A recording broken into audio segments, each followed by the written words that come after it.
Hi guys, నేనైతే మీ దీపికని.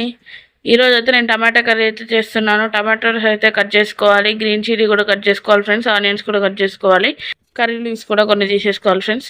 ముందుగా అయితే మనమైతే స్టవ్ వెలిగించేసి ఒక ప్యాన్ పెట్టి అందులో అయితే మనం 2 టేబుల్ స్పూన్స్ వరకు మనమైతే ఆయిల్ తీసేసుకోవాలి ఫ్రెండ్స్. చూస్తున్నారు కదా, ఆయిల్ బాగా హీట్ ఎక్కిన తర్వాత మనం అయితే ఆనియన్స్ అండ్ కర్రీ లీవ్స్ అయితే వేసేసుకోవాలి. వేసేసుకున్న తర్వాత మనమైతే గ్రీన్ చిల్లీ కూడా వేసేసుకోవాలి ఫ్రెండ్స్. చూస్తున్నారు కదా, వేసేసుకొని మనమైతే కలుపుకోవాలి. అవి బాగా మగ్గిన తర్వాత మనమైతే పసుపు కూడా వేసుకోవాలి ఫ్రెండ్స్. నేనైతే ఆచి ఇంగువ మాత్రమే వాడతాను ఫ్రెండ్స్. ఆచి ఇంగువ అయితే మనమైతే తగినంత వేసుకోవాలి. చూస్తున్నారు కదా, వేసుకొని మనం బాగా కలుపుకోవాలి ఫ్రెండ్స్. కలుపుకున్న తర్వాత మనమైతే టమాటాస్ కూడా వేసేసుకోవాలి ఫ్రెండ్స్.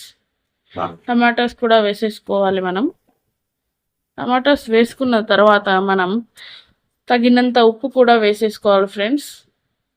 మీకు ఈ వీడియో నచ్చినట్టయితే లైక్ చేయండి, షేర్ చేయండి, సబ్స్క్రైబ్ చేయండి.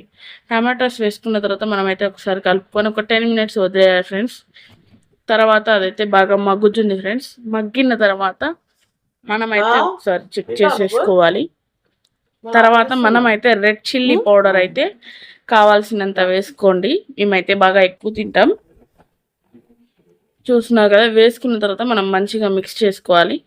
మిక్స్ చేసుకొని ఒక 2-3 మినిట్స్ తర్వాత మనమైతే ధనియాల పొడి అయితే వేసుకోవాలి ఫ్రెండ్స్. చూస్తున్నారు కదా, ధనియాల పొడి వేసుకొని బాగా కలుపుకొని ఒక 2-3 మినిట్స్ వరకు మనం బాగా కుక్ చేసుకున్న తర్వాత టమాటా కర్రీ అయిపోతుంది. మీకు ఈ వీడియో నచ్చినట్టయితే లైక్, షేర్, సబ్స్క్రైబ్.